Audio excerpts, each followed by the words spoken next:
Question क्रमांक 8 आहे. व्यवस्थित समजून घ्या, व्यवस्थित अंडरस्टँड करून घ्या. ह्या लेवलचे क्वेश्चन्स मुद्दामून घेतोय जेणेकरून तुम्हाला इथं तुमची ब्रेन स्ट्रोमिंग त्या लेवलची झाली पाहिजे.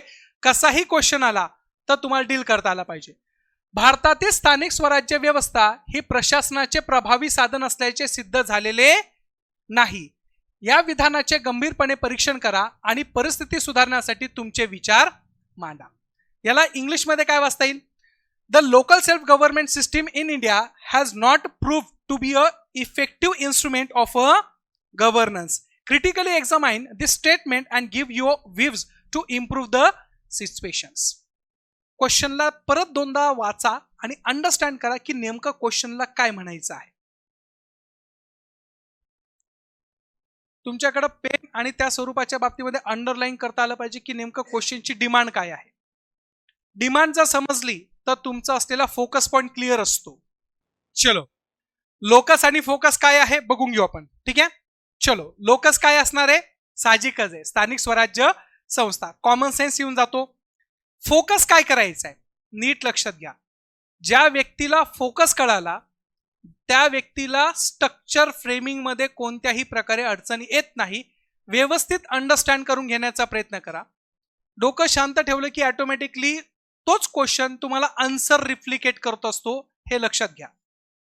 फोकस पॉइंट काय आहे मित्रांनो? फोकस पॉइंट हा आहे स्थानिक स्वराज्य व्यवस्था ही प्रशासनाचे प्रभावी साधन असल्याचे सिद्ध झालेले नाही का. म्हणजे आपल्याला ओपिनियन बेस्ड क्वेश्चन विचारलेला आहे. कधी कधी तुम्हाला ओपिनियन बेस्ड क्वेश्चन विचारले जातात आणि ही UPSC ची खासियत आहे. जसं की आपल्याकडं एक कॉन्सेप्ट आहे, ती कॉन्सेप्ट तुम्ही सगळ्यांनी ऐकली असेल. त्याला म्हटलं जात आहे panchayat raj is to be consider as a half bake cake. Half bake cake म्हटलं गेलेलं आहे. हाफ बेक केक ह्या शब्दाचा अर्थ काय होतोय? अर्धा भाजलेली भाकरी किंवा अर्धा भाजलेला केक. मग आता अर्धा भाजलेली भाकरी म्हणजे काय हो, हे आपल्याला पहिली गोष्ट कळाली पाहिजे. ही जर कॉन्सेप्ट तुम्हाला नीट कळाली तर तुम्हाला प्रॉपरली डेमोक्रेसी, पंचायत राज व्यवस्था, पंचायत राज व्यवस्थेशी संबंधित असलेले सगळे प्रॉब्लेम ऑटोमॅटिक तुमच्या डोळ्यासमोर उभे राहतील. क्वेश्चन मध्ये तेच सांगितलेलं आहे. क्वेश्चन मध्ये काय सांगितलेलं आहे? तुम्हाला विचारलेलं आहे स्थानिक स्वराज्य व्यवस्था ही प्रशासनाचे प्रभावी साधन असल्याचे सिद्ध झालेले नाही का. मग आता तुमचं काय ओपिनियन आहे? एक तर येस असेल किंवा नो असेल. ओपिनियन बेस्ड क्वेश्चन असेल तर दोन्ही पद्धतीने लिहू शकतात, एक तर येस किंवा नो. जर येस म्हणत असेल तर त्याचे असलेले पॉइंट्स तुमच्याकडे असायला पाहिजे की येस, आपल्याकडे प्रशासन व्यवस्थेमध्ये प्रशासनाची अंमलबजावणी करण्यासाठी खऱ्या अर्थाने इथं आपल्याकडं पंचायत राज व्यवस्था स्ट्रॉंग आहे, हे मेन्शन करणारे सगळे तुमच्याकडे व्हॅलिड पॉइंट्स असायला पाहिजे. जर तुम्ही म्हणत असाल की नाही प्रशासनामध्ये अजून तेवढी ताकद नाहीये, तर अशा वेळेस का नाहीये, तर त्याचे पॉइंट्स तुमच्याकडे व्हॅलिडेशन मध्ये असायला पाहिजे. It has to be there, clear cut. तुम्ही हो म्हणताय तर 1 2 3 4 5 पॉईंट. तुम्ही जर नाही म्हणताय तर 1 2 3 4 5 पॉईंट. मग त्याच्यामध्ये तुम्ही सगळं लिहा. इकॉनॉमिकल अँगल घ्या, सोशल अँगल घ्या, पॉलिटिकल अँगल घ्या, रिझर्वेशनचा अँगल घ्या. सगळ्या अँगलनी तुम्ही हा उत्तर किंवा हे क्वेश्चनचं सुंदर आन्सर लिहू शकतात. पहिले प्रस्तावना काय आहे, पहिले प्रस्तावना बघून घेऊ, मग तुम्हाला त्याच्यातली नॉलेज कळेल. अजून प्रस्तावनेमध्ये काय केलं आपण? मेन्शन केलंय की स्थानिक स्वराज्य संस्था ही कशासाठी निर्माण केली आहे? लोकशाही, विकेंद्रित प्रशासन आणि स्थानिक समस्याचे निराकरण करण्यासाठी पंचायत राज व्यवस्था निर्माण केली. हे तुम्हाला मेन्शन करावंच लागणार आहे. का बरं तयार केलं आपण? Why we are made this kind of a 73 and 74 constitutional amendment? You have to just mention over here. का? For the promotion of grassroots democracy. Second thing is your, तुम्हाला काय करायचं आहे? डिसेंट्रलायझेशन पॉलिसी करता आली पाहिजे. थर्ड वन इज युअर, स्थानिक स्वराज्य संस्थेचे जेवढे काही प्रॉब्लेम्स आहे ते प्रॉब्लेम्स तुमचे सॉर्ट आउट करता आले पाहिजे. याच्यासाठी 73 and 74 कॉन्स्टिट्यूशनल अमेंडमेंट तुम्ही केलेली आहे. प्रस्तावनेमध्ये त्याची गरज दाखवली मी. का केलं हे तिथं डिपिक्ट केलं मी. ऑटोमॅटिकली तुम्हाला त्या प्रकारच्या असलेल्या माध्यमातून 73व्या 74व्या घटना दुरुस्तीने कायदेशीर काय निर्माण केलेली आहे? चौकट निर्माण केली. महत्व पटवून दिलं मी. समोरच्या एक्झामिनरला हे सांगितलं की हे का केलंय. हे जर कळालं तर एक्झामिनर पुढे जाऊन काय करू शकतो की अरे हा यांनी इथं महत्व पटवून दिलं होतं, ते का आहे, का बरं आहे, तर त्याच्या संदर्भामध्ये मला आता पुढे वाचायला भेटणार आहे. मग तुम्ही स्ट्रक्चर कसं बनवशाल मित्रांनो? तर स्ट्रक्चरमध्ये पहिले काय करावं लागणार आहे? स्थानिक स्वराज्य संस्था व्यवस्थेची प्रभावीता. How effectiveness of a local self government system. कसं इफेक्टिव्ह आहे, स्थानिक स्वराज्य संस्था कशा प्रकारे इफेक्टिव्हली वर्क करत आहे, हे पहिले तुम्हाला तिथं सांगायचं आहे. मग मी तुम्हाला सांगितलेलं अँगल कोणते कोणते घ्या, पॉलिटिकल, सोशल, इकॉनॉमिकल, सगळे अँगल घ्या, सगळे अँगल घ्या. जेंडर अँगल पण आला पाहिजे. विमेन्स रिझर्वेशन का दिलं आपण? का? कारण की रिप्रेझेंटेशन भेटलं पाहिजे. आपण 1992 मध्ये डिसेंट्रलायझेशन पॉलिसी आणली होती की ज्याच्यामध्ये आपण सगळे प्लॅनिंग कुठं बनवायला लागलो? लोकलवर, म्हणजे जिल्हा परिषद, पंचायत समिती आणि ग्रामपंचायत. मग अशा पद्धतीने जिल्हा परिषदवर आपण तिथं कायदे बनवण्याचा अधिकार दिलाय. महानगरपालिकेला त्याचा कायदा बनवण्याचा अधिकार दिलाय. महानगरपालिकेला इकॉनॉमिकल रिसोर्स गोळा करण्याचा अधिकार दिला. Why we are doing so? Because of we want to be maintaining all the local governments has to be perfect in the nature. ते आपल्याला करणं गरजेचं होतं. मग त्याचा इफेक्टिव्हनेस किती आहे हे तुम्ही सांगा. राजीव गांधींनी सांगितलं होतं 100 रुपये पाठवले की लोकांपर्यंत किती पोहोचताय? 2-4 रुपये पोहोचताय. मग कुठेतरी लॅक्यून आहे. बलवंतराय मेहता कमिटी काय सांगत होती? कोणती टायर? 3 टायर ऑफ गव्हर्नमेंट असायला पाहिजे. Properly implementation of a governance. ह्या गोष्टी इफेक्टिव्हनेस मध्ये आहे ना. पुढे काय सांगा, कोणते कोणते आव्हाने आहे? कळालं आता कशा पद्धतीने आपल्याला ह्या सगळ्या गोष्टी एक्झिक्यूट करता येऊ शकतात, इफेक्टिव्हनेस काय आहे, ह्या सगळ्या गोष्टी व्यवस्थित अंडरस्टँड करून लिहिण्याचा प्रयत्न करा. जेवढं ब्रेन स्ट्रीमिंग करता येईल तेवढी करा, काही प्रॉब्लेम नाहीये. 4-5 ओळी जरी आल्या तरी मोर दॅन सफिशियंट मधून आपण सुरुवात करतोय. ही सुरुवात आहे, परफेक्शन नाहीये, समजून घ्या. It's not a perfection, it's a process. Try to understand and try to write it. Discuss करायचं स्ट्रक्चर कसं असला पाहिजे. ऍटलिस्ट ज्यांनी प्रयत्न केला असेल त्यांनी क्रॉस चेक करा की आपण अशाच पद्धतीने लिहिण्याचा प्रयत्न केला आहे का. ज्यांनी केला नसेल तर त्यांनी हा विचार करा की ह्या गोष्टी त्याच्यामध्ये इन्क्लूड होणं फार गरजेचं आहे का. का? कारण की ह्या सगळ्या गोष्टीच्या माध्यमातून आपण असं कन्क्लूड करू शकतो की हे सगळे इन्ग्रेडियंट्स त्याच्यामध्ये येणं फार अपेक्षित आहे. पंचायत राज व्यवस्था आणि पंचायत राज व्यवस्थेची असलेल्या भूमिका बघा. आता इथं काय केलेलं आहे, कशा प्रकारे इफेक्टिव्हनेस पंचायत राज व्यवस्थेमध्ये येऊ शकतो, त्याच्यावर मी थोडं हायलाइटेशन केलेलं आहे. क्वेश्चनची डिमांड होती की आपल्याकडं पंचायत राज व्यवस्था जेव्हा आपण निर्माण करतोय त्या गव्हर्नन्स करण्यामध्ये, सुशासन पद्धती व्यवस्था निर्माण करण्यामध्ये अपयशी झालं आहे का, मत विचारलेलं आहे. मग आपण त्याची प्रभावीता बघू ना, किती प्रभावीपणे ते काम करतंय. तर पहिली गोष्ट काय केलंय, त्याचे सत्तेचे विकेंद्रीकरण झाले. हा आपल्याला डिस्कस करायचं नाहीये की कुठपर्यंत कोणत्या राज्यामध्ये त्याचं प्रॉपरली इम्प्लिमेंटेशन झालंय किंवा नाही झालेले.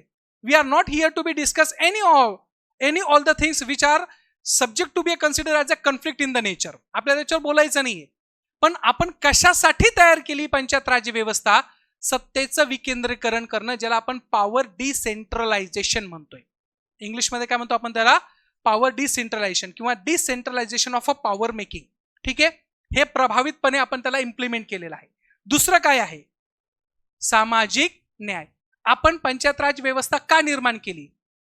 सामाजिक न्याय प्रस्थापित करण्यासाठी. सोशल जस्टिस आपल्याला कशासाठी तयार करायची पंचायत राज व्यवस्था? Social justice. सोशल जस्टिसचा कनेक्शन कसं लावू शकतात? आपण सगळ्यांना रिप्रेझेंटेशन दिलंय.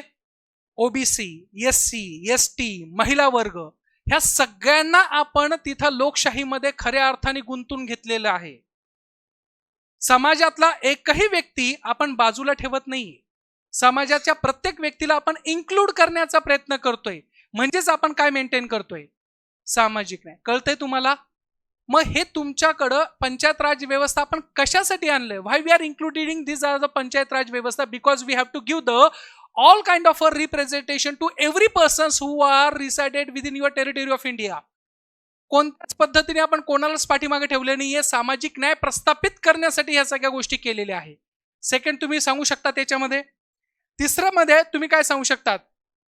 अधिकारांचे अपुरे काय, त्या प्रकारचा असलेला कोणत्या गोष्टींना सामना करावा लागतो. तुम्ही याच्यामध्ये इकॉनॉमीचा पण पॉईंट टाका ना, इकॉनॉमीचा. जसं की फॉर एक्झाम्पल आपण पंचायत राज व्यवस्था काय केलंय, because of strengthening the local self government. तुम्ही हा पण एक सांगू शकतात. आपण पंचायत राज व्यवस्था का बरं इन्सर्ट केलेली आहे, आपल्याला पंचायत राज व्यवस्था बळकटी करायचं आहे, त्यांना स्थानिक स्तरावर पैसा द्यायचा आहे. हे जर केलं तर आपल्या सगळ्या गोष्टींनी त्याच्या माध्यमातून प्रभावितपणे त्याला इम्प्लिमेंट केल्या जाईल.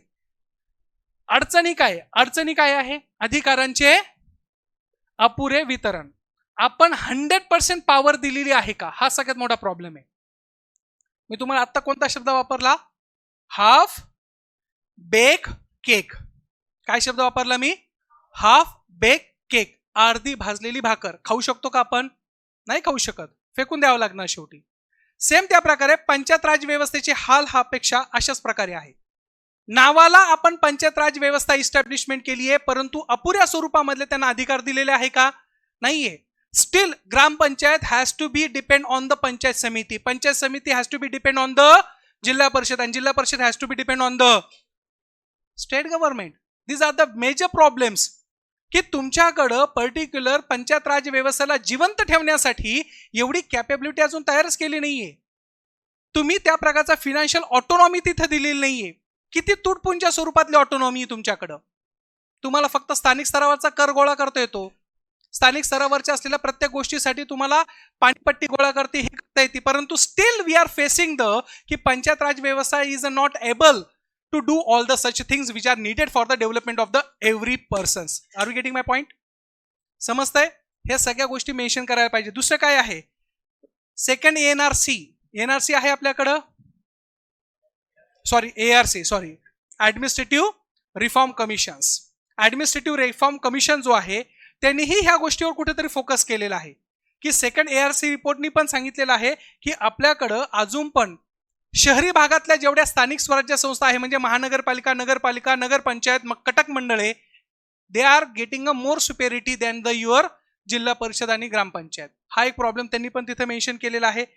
आर्थिक अडचणी आहे, जसं मी तुम्हाला सांगितलं की तुम्हाला डिपेंड राहावं लागतं कोणावर तरी. मग याच्याने प्रॉब्लेम काय होतोय, प्रॉब्लेम सॉर्ट आउट होऊ शकतात का, नाही होऊ शकत. हे सगळे अजून आव्हाने पण आपल्याला तिथे समोर दिसत आहे. कोणासमोर आहे हे सगळे आव्हाने, पंचायत राज व्यवस्थेसमोर. कळतंय का हे? मग स्ट्रक्चरमध्ये आपण ह्याच गोष्टी केल्या ना. स्ट्रक्चरमध्ये काय केलेलं आहे की त्या प्रकारचं असलेलं किती प्रभावितपणा झालेला आहे आणि त्याची आव्हाने कोणती, कळालं हे. मग निष्कर्षामध्ये काय करू शकतो आपण, किंवा त्या प्रकारचं असलेलं अजून एक आहे, राजकीय काय वाढत चाललेलं आहे, हस्तक्षेप, पॉलिटिकल इंटरफेरन्स झाल्यामुळं आपल्याकडे डिसिजन मेकिंग होत आहे काय पंचायत राज व्यवस्थेमध्ये, हा एक सगळ्यात मोठा लॅक्यून आहे, तुम्ही मेन्शन करू शकता. निष्कर्षामध्ये काय, निष्कर्ष काय सांगतोय, पंचायत राज व्यवस्था निर्माण तर केलेली आहे, परंतु फुल्ली डेडिकेटली पॉवर अलोकेशन न केल्यामुळं आजही पंचायत राज व्यवस्था तेवढ्या पॉवरफुली, तेवढ्या इफेक्टिव्हली वर्किंग आउट झालेल्या नाहीये. मग याच्यामुळे काय होतंय, आपल्याला त्याचं एक्झिक्युशन पॉवरमध्ये काय होतंय, इम्पॅक्ट क्रिएट होताना आपल्याला दिसून येतोय.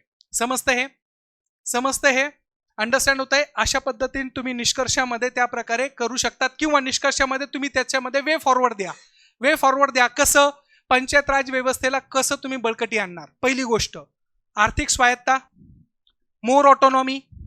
त्याच्यानंतर तुम्हाला त्याच्याकडे पॉवर डेलिगेट करून टाका, त्यांना त्यांच्या पद्धतीने अजून काम करण्याची काय देऊन टाका, मुभा देऊन टाका.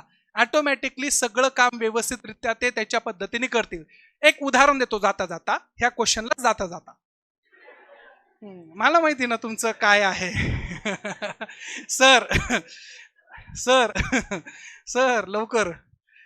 जाता जाता ह्या क्वेश्चनला बाय बाय करता वेळेस एक तुम्हाला सांगतोय, आज पण पंचायत राज व्यवस्था एवढी स्ट्रॉंग का नाहीये, त्याच्या मागचं जर तुम्ही कारण जर आयडेंटिफाईड केलं तर त्याच्यामध्ये आपल्याला असं दिसून येते की स्वतःचं रेव्हेन्यू जनरेशन पंचायत राज व्यवस्थेकडे अजून स्वतःचं नाहीये.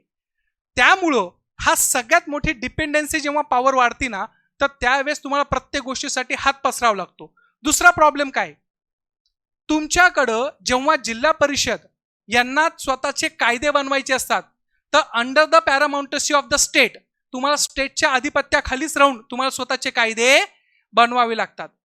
आतापर्यंत प्रॉब्लेम काय होता आहे, जो की बलवंतराय मेहता समितीने सांगितलं होतं, तो शब्द मी तुम्हाला वापरतोय. बलवंतराय मेहता समितीने सांगितलं होतं की प्रत्येक गोष्टीसाठी तुम्हाला कोणापुढे हात पसरावे लागतात, सेंट्रल गव्हर्नमेंटसाठी. तुम्ही सेंट्रल गव्हर्नमेंट चांगली योजना बनवतंय, परंतु तळागाळातल्या लोकांपर्यंत ती पोहोचत नाहीये because of third tier of a government तुमच्याकडे एक्झिस्ट करत नाही म्हणून. जर हे तुम्ही तिथं आव्हानामध्ये टाकलं तर तुम्हाला प्रॉपरली त्याचं असलेलं निष्कर्षामध्ये तुम्हाला सांगता येईल की आपल्याला काय काय करायचं आणि कशा कशा पद्धतीने वर्कआउट करायचं आहे. हे तर लक्षात. सेकंड ARCचा रिपोर्टचा पण तुम्ही इथं मेन्शन करू शकता. सेकंड ARCच्या बाबतीमध्ये पण तुम्ही बऱ्यापैकी गोष्टी तिथं मेन्शन करू शकता. ठीक आहे, चलायचं पुढं.